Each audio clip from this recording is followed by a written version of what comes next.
గౌరవ సభ్యులందరికీ రాజ్యాంగ దినోత్సవ శుభాకాంక్షలు. ఈ సందర్భంగా రాజ్యాంగ పీఠిక గౌరవపూర్వకంగా ఇప్పుడు గుర్తు చేసుకున్నాం.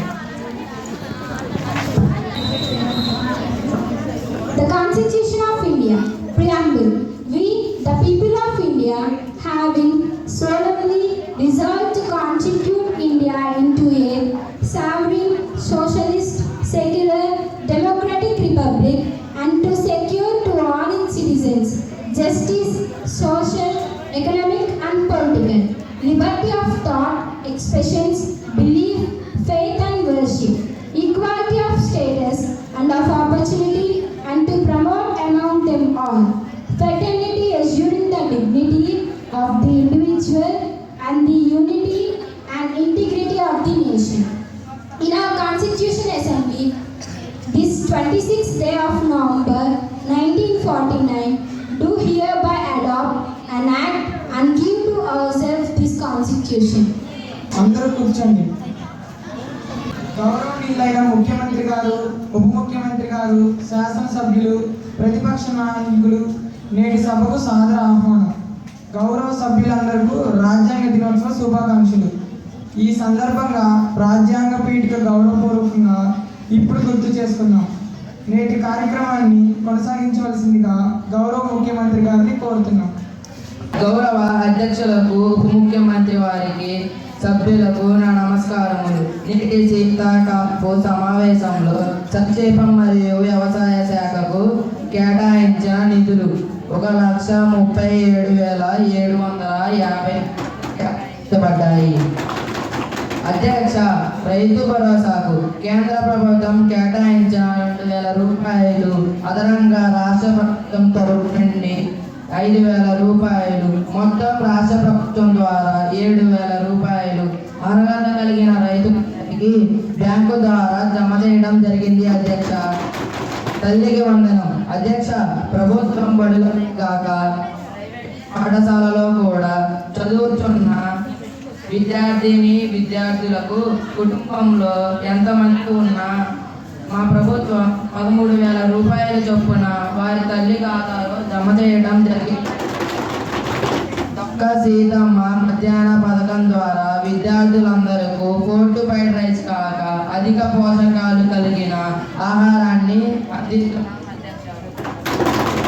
ప్రభుత్వ ఖజానాపైనప్పటికీ కూడా ప్రభుత్వ రంగంలో భాగంగా గుర్తించి 3.7% డిఏని ప్రకటించడం జరిగింది. ఆటోకు 15,000గా పెంచడమైంది. స్త్రీ శక్తి పథకం, గ్యాస్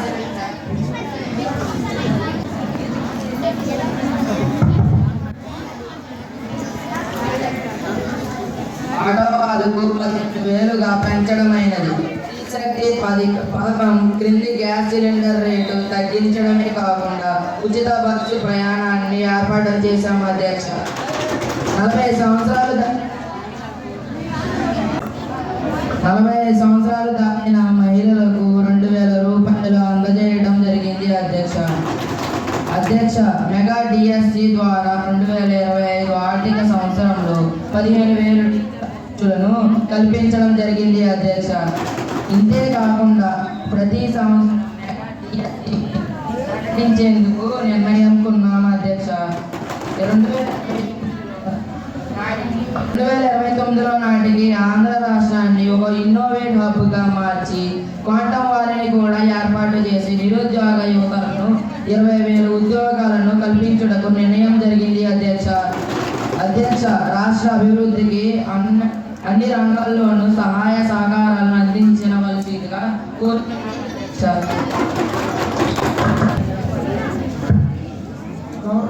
గౌరవ ముఖ్యమంత్రి గారి ప్రసంగానికి ధన్యవాదాలు తెలియజేస్తూ గౌరవ సభ్యులను ప్రత్యేక ప్రశ్నోత్తర కార్యక్రమాన్ని ప్రారంభించవలసిందిగా కోరుతున్నాం. సభాపతి గారికి, ముఖ్యమంత్రి గారికి నమస్కారములు.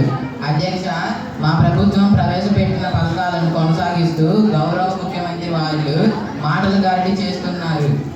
గతంలో కూడా పెద్ద పెద్ద కంపెనీలతో ఒప్పందాలు కుదుర్చుకొని రాష్ట్రాన్ని అభివృద్ధి చేయడానికి ఎంతో కృషి చేశాం. దీనిపై మీ సమాధానం వ్యక్తం చేయండి. అధ్యక్ష, చైనా ప్రశ్న అడిగారు. అధ్యక్ష, మీ ప్రభుత్వం సరైన మార్గదర్శకత లేకపోవడం వలన పెట్టుబడిదారులు పక్క రాష్ట్రాలకు తరలిపోయారు. కనుక ఈసారి నిబంధనలతో పెట్టుబడిదారులకు ఏ ప్రభుత్వం వచ్చినా ఇబ్బంది ఉండదన్న నమ్మకం కలిగించేందుకు ఎస్కో ఖాతాను ఏర్పాటు చేస్తున్నాం. పరిశ్రమల నిర్మాణం మొదలయ్యాక వారి నుంచి ప్రభుత్వానికి వచ్చే GSTలో 60 నుండి 80% వరకు ఈ ఎస్కో ఖాతాను జమ చేస్తాము. ఇది పెట్టుబడిదారులకు నమ్మకం పెంచుతుంది. మాటల్లో కాదు అధ్యక్ష, చేతాలు చేసి.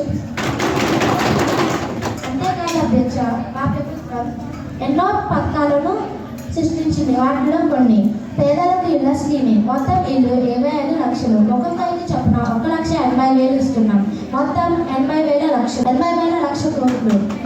అంతేకాదు స్త్రీలకు ఉచిత బస్సులు 18.7 కోట్లు, తల్లికి వందనం 9,407 కోట్లు, టివో ఇళ్లకు 540 కోట్లు, ఎన్టీఆర్ వైద్య సేవకు 3,500 కోట్లు, దీపం పథకంపై 2,601 కోట్లు, అన్నదాత సుఖీభవ పథకంపై 6,300 కోట్లు, ముఖ్యంగా పెన్షన్కు 27,518 కోట్లు ఇస్తున్నాం అధ్యక్ష.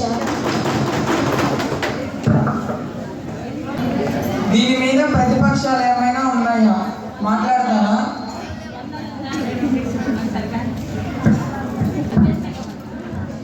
ఇప్పుడు విద్యాశాఖ మంత్రిని మాట్లాడవలసిందిగా కోరుతున్నాం. అధ్యక్ష, మా ప్రభుత్వం లక్ష్యం ఏపీ దేశాన్ని టెక్ రాజధానిగా తీర్చిదిద్దడమే అధ్యక్ష. 2029 నాటికి ఏపీను ఇన్నోవేట్ రాజధాని రాష్ట్రంగా మార్చి 20,000కు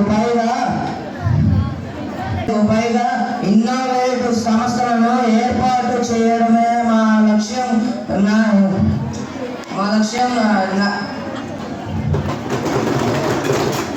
ఐటీ రంగంలో 90 నుంచి 95% ఉద్యోగాలు రాష్ట్రానికి చెందిన వారికి వస్తాయని స్పష్టం చేస్తున్నాం అధ్యక్ష.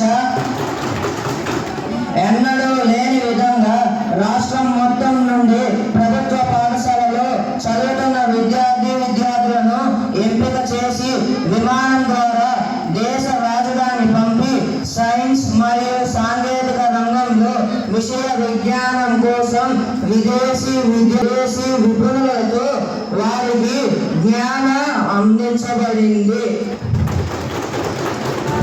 విద్యార్థి దశ నుంచే వారికి ప్రతి అంశంపై పట్టు ఏర్పడడానికి కోచింగ్ ఇప్పిస్తున్నాం అధ్యక్ష.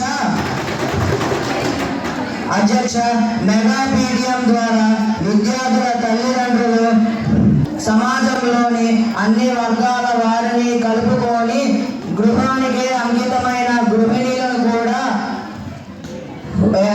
ఎంకరేజ్ చేయడానికి ప్రోత్సహిస్తున్నాం అధ్యక్ష. విద్యార్థులలో విద్యార్థి దశ నుంచే నైతిక విలువలను పెంపొందించేందుకు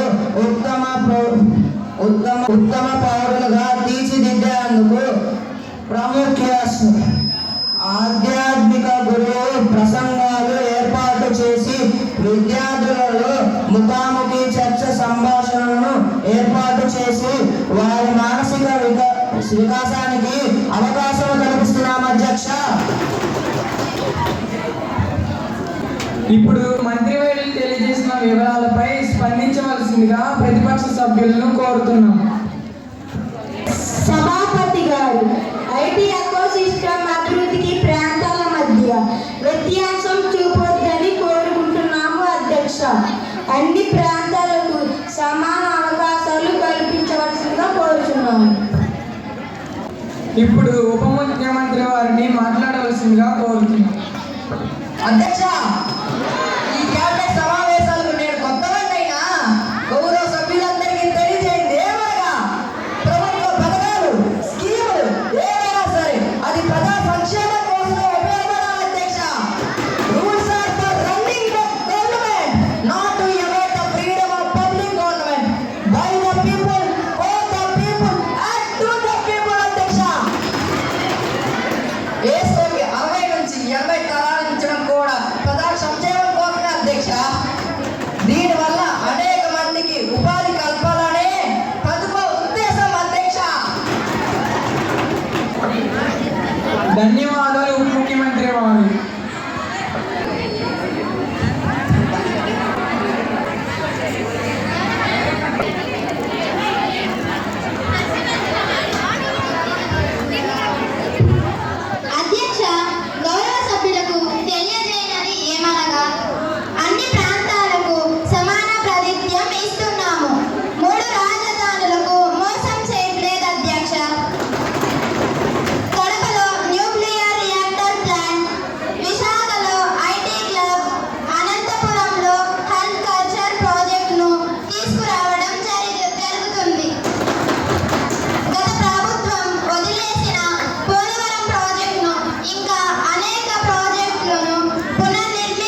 పథకాలు స్కామ్లు సమర్థిస్తున్నారు అధ్యక్ష.